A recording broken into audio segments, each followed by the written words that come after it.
Bagaimana kabar kalian hari ini? Semoga kita selalu dalam keadaan sehat dan tetap semangat belajar meskipun di rumah saja ya. Baiklah, hari ini kita akan membahas mengenai dinamika hidrosfer. Kalian masih ingat apa itu hidrosfer? Ya, betul sekali. Hidrosfer merupakan salah satu objek material geografi yang mengkaji mengenai fenomena atau kejadian-kejadian perairan. Nah, itu hidrosfer. Coba kalian rasakan apa yang akan terjadi jika sehari saja kalian tidak minum? Iya, tentunya kita akan merasa kehausan dan mungkin bisa dehidrasi atau kehilangan cairan tubuh. Seperti halnya kita manusia, hewan dan tumbuhan pun juga demikian akan mengalami gangguan metabolisme jika kekurangan air. Oleh karena itu, air sudah menjadi kebutuhan pokok bagi makhluk hidup. Nah, karenanya kita harus selalu mengenali air, menjaga baik itu kualitas maupun kuantitasnya agar selalu ada tersedia di bumi kita ini, supaya kita tidak pernah kekurangan air. Nah, untuk mengenali air, kita akan membahas ya, kita akan mengetahui keberadaan air di muka bumi ini. Kita tahu bahwa 3/4 dari bumi kita ini terisi atau terdiri oleh air yang bisa kita lihat di samudra, kemudian air yang ada di sungai, di danau, bahkan mungkin di dalam tanah dan juga di atmosfer dalam bentuk uap air. Menurut pendapat kalian, air yang begitu banyak ini di muka bumi, apakah itu selalu tetap atau selalu bertambah atau selalu berkurang menurut pendapat kalian? Oke, gimana? Ya, jadi air di permukaan bumi kita ini tidak berkurang dan tidak bertambah. Meskipun kita tahu bahwa air itu selalu berubah wujudnya. Kadang-kadang kita melihat ada air yang berupa embun, ada air yang berupa banyak, berupa banjir, ya kan? Nah, meskipun demikian, itu tidak mempengaruhi bertambah atau berkurangnya air di muka bumi. Kenapa? Karena adanya perputaran air atau yang disebut sebagai daur air atau siklus hidrologi. Nah, itu kita akan bahas mengenai siklus hidrologi ya. Nah, di dalam siklus hidrologi itu ada beberapa istilah. Ada istilah siklus hidrologi yang pendek, kemudian siklus sedang, dan siklus panjang. Di dalam siklus hidrologi baik itu sedang, pendek maupun panjang, ini nanti kita akan mengenal istilah-istilah, ada evaporasi, ada transpirasi, ada kondensasi, ada presipitasi, dan lain sebagainya. Untuk lebih jelasnya, nanti kita bahas, kita lihat menggunakan gambar supaya lebih jelas ya. Oke, kita perhatikan. Coba perhatikan, ini adalah gambar siklus hidrologi. Nah, apa tadi siklus hidrologi? Ya, perputaran air dari air yang menjadi uap air di atmosfer karena penyinaran matahari ini ya, kemudian mengalami kondensasi, kemudian turun menjadi hujan dan kembali lagi ke laut. Itu adalah perputaran air. Kemudian kita lihat, perhatikan di sini, ini ada permukaan bumi yang terdiri dari wilayah perairan, ini perairan, ini juga. Kemudian ada wilayah daratan. Kita lihat di sini ya, daratan ada tumbuh-tumbuhan, kemudian di sini ada juga gunung. Ini yang putih-putih ini adalah gunung yang sangat tinggi. Dari perairan dan daratan inilah siklus hidrologi terjadi. Nah, kita lihat ada beberapa komponen utama pada proses hidrologi. Yang pertama ini ada evaporasi. Evaporasi adalah proses penguapan air dari permukaan bumi karena penyinaran matahari. Nah, Proses penguapan ini dari air akan terbentuk uap air di atmosfer. Ini ya, uap air di atmosfer, kemudian uap air yang ada di atmosfer ini akan membentuk titik-titik air. Nah, akan membentuk titik-titik air yang banyak menggumpal menjadi awan. Peristiwa inilah yang disebut sebagai kondensasi. Jadi kondensasi adalah berubahnya uap air di atmosfer menjadi titik-titik air.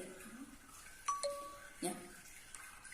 Peristiwa evaporasi atau penguapan tadi juga terjadi di dalam tumbuh-tumbuhan, dari tumbuh-tumbuhan ya. Jadi tidak hanya air yang ada di daratan saja, tetapi air yang ada di tumbuh-tumbuhan pun juga mengalami penguapan. Nah, penguapan air dari tumbuh-tumbuhan ini disebut sebagai transpirasi. Nah, transpirasi di sini kita bisa lihat anak panahnya. Ini untuk evaporasi itu penguapan dari perairan, kemudian transpirasi ini penguapan dari tumbuh-tumbuhan. Kita kembali lagi ke kondensasi ya.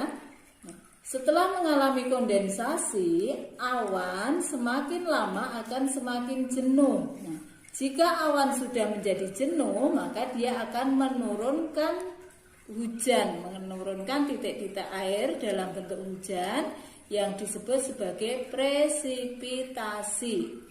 Jadi presipitasi adalah berubahnya titik-titik air menjadi hujan yang akhirnya nanti akan sampai di permukaan bumi lagi. Air hujan setelah sampai di permukaan bumi ini ada yang mengalir secara langsung seperti ini, bisa kita lihat gambarnya. Kemudian ada juga yang meresap ke dalam tanah. Air yang langsung mengalir di atas permukaan bumi ini disebut sebagai runoff atau limpasan. Sedangkan yang meresap ke dalam tanah ini disebut sebagai infiltrasi. Sama-sama gerakan air ya. Kalau runoff itu gerakan air mengalir di atas permukaan bumi, sedangkan infiltrasi ini gerakan air meresap secara vertikal di bawah permukaan tanah. Kemudian air setelah sampai di bawah permukaan tanah ini nanti juga akan bergerak, akan mengalir yang akhirnya nanti ke laut juga. Nah, ini bisa kita lihat gambarnya ya. Nah, proses gerakan air atau mengalirnya air di bawah permukaan tanah ini disebut sebagai perkolasi. Ya. Jadi antara perkolasi, kemudian infiltrasi, dan runoff ini sama-sama peristiwa gerakan atau mengalirnya air di permukaan. Nah, di permukaan. Perbedaannya, kalau runoff itu mengalirnya di atas permukaan tanah melalui sungai, kemudian parit, seperti itu ya. Sedangkan infiltrasi itu gerakan di permukaan yang meresap di bawah permukaan, ya, meresap ke bawah permukaan tanah secara vertikal, itu infiltrasi. Sedangkan perkolasi adalah gerakan air di bawah permukaan tanah secara vertikal, secara horizontal karena pengaruh gravitasi. Nah, ini ya. Oke, jadi ini tadi adalah komponen-komponen utama dalam proses siklus hidrologi. Saya ulangi lagi. Jadi dari evaporasi, transpirasi, mengalami kondensasi membentuk awan dan akan turun menjadi hujan. Air setelah sampai di permukaan tanah akan mengalami limpasan atau runoff atau mengalir secara langsung. Ada yang meresap ke dalam tanah yang disebut infiltrasi dan ada yang mengalir di bawah permukaan tanah yang disebut sebagai perkolasi. Nah, ini tadi adalah komponen-komponen utamanya. Nah, tadi di awal kita sudah menyinggung mengenai siklus hidrologi itu ada 3. Ada siklus pendek, siklus sedang, dan siklus panjang. Nah, kita bahas satu persatu. Untuk siklus pendek, ini adalah peristiwa siklus hidrologi yang hanya terjadi di atas permukaan laut, permukaan perairan ya. Jadi tidak ada perpindahan air laut ke darat. Prosesnya adalah air laut mengalami penguapan karena adanya penyinaran matahari, kemudian membentuk awan atau kondensasi tadi di atas permukaan laut juga, dan turun menjadi hujan, mengalami presipitasi di atas permukaan laut juga. Nah, itu disebut sebagai siklus pendek. Nah, ingat ya, siklus pendek itu penguapan terjadi di atas permukaan laut, airnya turun lagi di laut. Nah, sedangkan yang kedua adalah siklus sedang. Ini prosesnya sama, cuman ada peristiwa terbawanya awan oleh angin yang bergerak ke darat. Jadi prosesnya adalah air laut yang menguap, kemudian mengalami kondensasi, tetapi kondensasinya ini terjadi di atas daratan karena ada pengaruh angin yang membawa uap air tadi ya. Uap air hasil dari evaporasi dan transpirasi dibawa ke darat, kemudian membentuk awan, dan awan jenuh di atas permukaan daratan, kemudian menjadi hujan, menjadi titik-titik air yang berupa hujan. Nah, di darat air mengalir lagi melalui sungai, melalui bawah tanah, kemudian akan kembali lagi ke laut. Itu adalah siklus sedang. Sedangkan siklus yang terakhir, siklus panjang, ini prosesnya lebih panjang. Dari tadi air laut yang menguap karena proses penyinaran matahari, kemudian ini mengalami sublimasi. Sublimasi itu adalah peristiwa berubahnya uap air menjadi awan yang mengandung kristal es. Nah, ini awan tersebut dibawa jauh oleh angin sampai ke atas permukaan gunung-gunung yang tinggi, nah, sehingga mengalami pendinginan ya. Nah, ini awan juga lama-lama akan jenuh dan kemudian menurunkan titik-titik air, tetapi tidak hanya titik-titik air saja, bercampur dengan es, sehingga sering kita menyebutnya hujan es, begitu ya.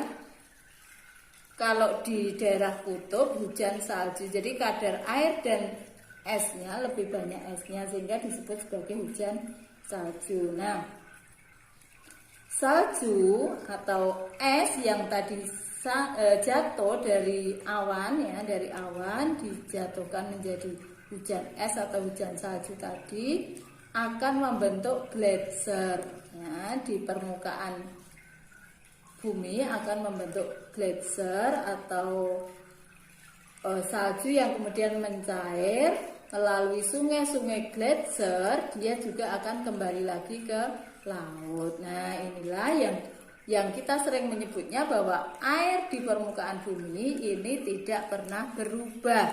Meskipun bentuknya kadang-kadang kita mengetahui, oh itu ada salju, itu ada air, ada banjir, ada embun dan sebagainya, tetapi itu semua terhitung air yang tidak akan terpengaruh jumlahnya di permukaan bumi.